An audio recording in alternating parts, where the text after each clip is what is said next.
Assalamualaikum warahmatullahi wabarakatuh. Hari ini saya akan melakukan praktikum jaringan komputer yang kedua, yaitu melakukan implementasi TC atau IP. Yang pertama, kita akan membuka command prompt terlebih dahulu. Pertama kita klik di search bar command prompt. Ini kita buka command prompt-nya.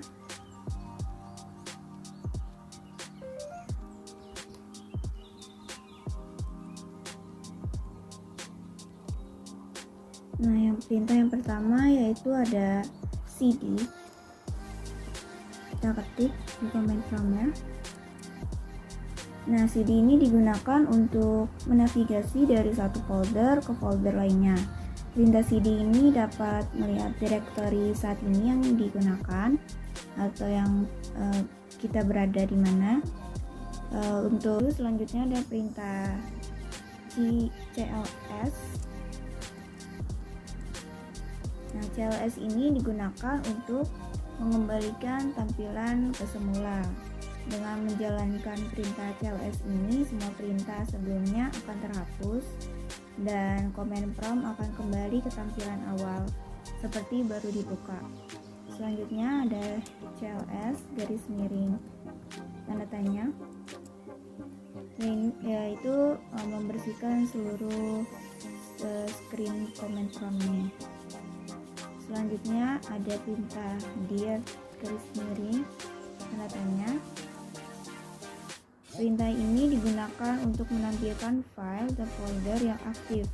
Seperti jika kita sedang berada di folder user, perintah dir akan menampilkan daftar file dan folder yang terletak di dalam folder user.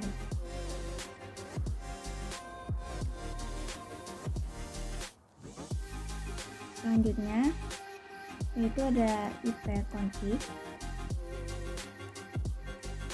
ipconfig ini berguna untuk melihat konfigurasi alamat IP dari komputer. Dengan menggunakan perintah ini, kita dapat melihat berbagai pengaturan jaringan yang terkait dengan komputer. Nah, di sini ada alamat IP v6, alamat IP v4, subnet mask, dan default gateway. Selanjutnya itu ada ipconfig garis miring all. Nah, perintah ini untuk menampilkan semua informasi tentang adaptor jaringan pada komputer. Ini juga membantu untuk mengkonfigurasi koneksi komputer dengan memberikan rincian penting, diantaranya alamat fisik, server DHCP, subnet mask, dan gateway default. Selain itu, kita juga dapat melihat alamat IPv4 dan alamat IPv6. Selanjutnya ada ipconfig garis miring tanda tanya.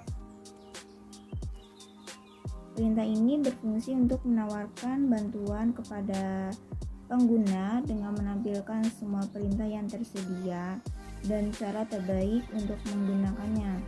Jika kita dalam kesulitan untuk mengetahui perintah IP apa yang digunakan untuk melakukan sebuah perintah, maka perintah ini sangat membantu untuk mengetahui perintah tersebut. Ini di sini ada pilihannya, ada garis miring tanda tanya, garis miring all yang tadi kita sudah gunakan, ipconfig, lalu digunakan pilihan ini. Itu ada pilihannya, ada beberapa macam, sini banyak ya. Ini ada contohnya di sini. Lalu kita lanjut ke ipconfig release. Nah, ipconfig garis miring release ini menampilkan data jaringan. Namun ini juga sangat membantu jika kita perlu mengatur ulang atau melepaskan koneksi alamat IP. Lalu selanjutnya perintah ipconfig garis miring renew. Perintah ipconfig_renew ini berfungsi untuk memperbarui alamat IP untuk adapter tertentu. Selanjutnya, perintah ipconfig_display DNS. Perintah ini untuk menghilangkan cache penyelesaian DNS pada komputer. Cache ini pada dasarnya menyimpan catatan aktivitas pada komputer sehingga kita dapat membuka situs lebih cepat di lain waktu. Selain itu, perintah ini juga memperlihatkan nama rekaman, jenis, waktu tayang, bagian, dan rekaman untuk cache penyelesaian DNS. Selanjutnya itu ada perintah ipconfig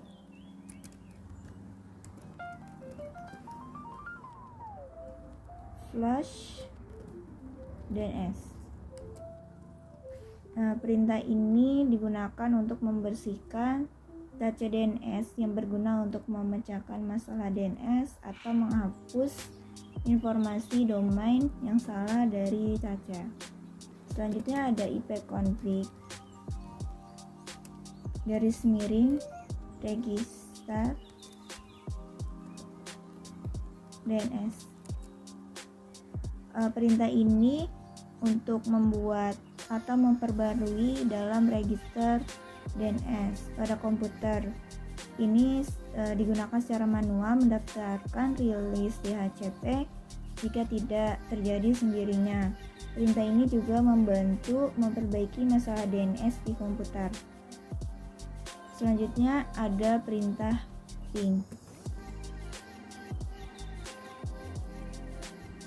Ping ini merupakan sebuah fitur dalam Windows yang digunakan untuk memeriksa kecepatan internet. Nah, ini kita dapat menggunakan perintah ini dengan menuliskan ping dan alamat IP-nya.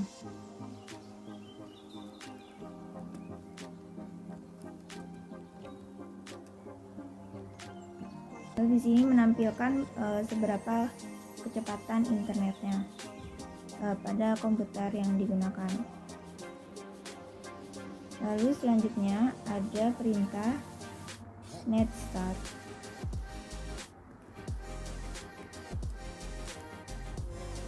Perintah ini akan menampilkan semua daftar port yang sedang terbuka pada saat itu bersama dengan alamat IP yang terhubung. Perintah ini juga memberikan informasi mengenai status dari setiap port yang sedang digunakan. Hal ini sangat berguna ketika ingin mendeteksi apakah ada trojan yang telah menginfeksi sistem PC, serta dapat membantu dalam mendeteksi koneksi yang tidak biasa atau mencurigakan. Selanjutnya itu ada perintah tracer. Tracer ini adalah program diagnostik yang digunakan untuk mengecek jalur sambungan dalam suatu jaringan. Tracer juga sangat berguna untuk mengecek keterlambatan respon dan perulangan bolak-balik yang menyebabkan transmisi suatu paket tidak sampai pada tujuan. Terdapat beberapa pilihan dalam memasukkan perintah traceroute. Di sini ada optionnya. Ini kita misalkan kita tulis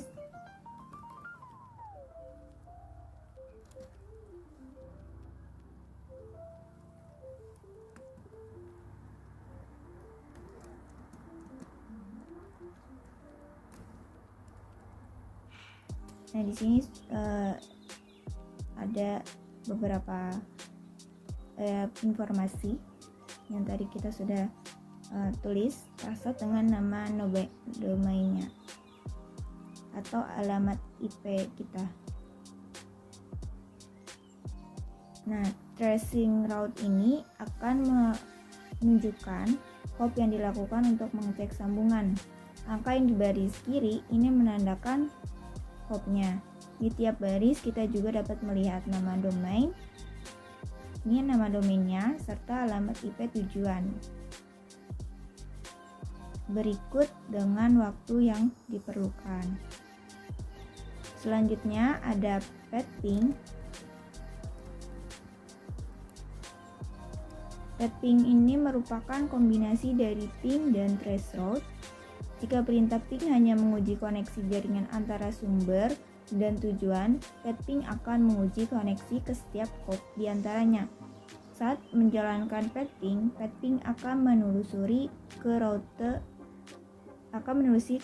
tujuan terlebih dahulu dan kemudian melakukan ping ke setiap node di antaranya.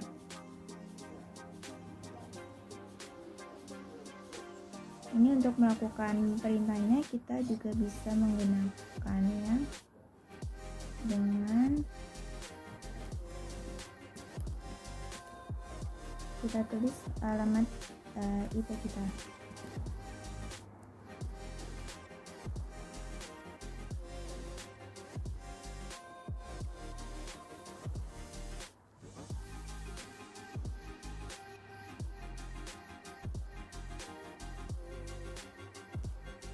Dan selanjutnya ini ada perintah ns lookup.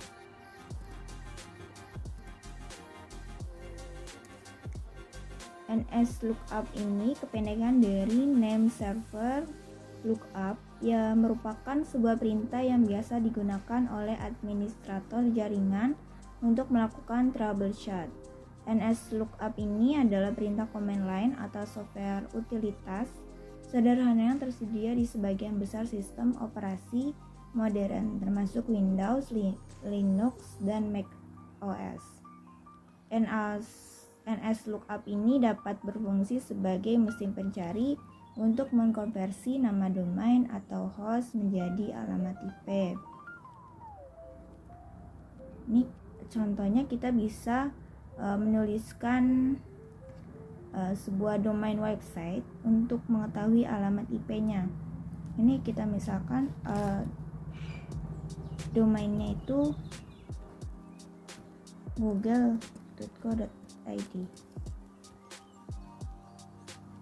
Nah, di sini kita dapat mengetahui alamat IP dari sebuah domain websitenya. Selanjutnya kita akan menjalankan perintah router. Perintah router ini berfungsi untuk melakukan routing pada komputer ke suatu jaringan LAN atau WAN. Selain itu, router juga dapat digunakan untuk mengetahui proses traffic jaringan, informasi host, gateway, dan network destination. Selanjutnya, yang terakhir itu ada perintah net. Nah, perintah net ini berguna untuk mengelola hampir semua aspek jaringan dan pengaturannya, termasuk pembagian jaringan, pekerjaan pencetakan jaringan, dan pengguna jaringan. Ini kita dapat menggunakannya dengan mengetikkan net. Di sini ada beberapa pilihannya seperti komputer, config, continue, file, group, help, dan sebagainya. Sekian dari saya, kurang lebihnya mohon maaf. Wassalamualaikum warahmatullahi wabarakatuh.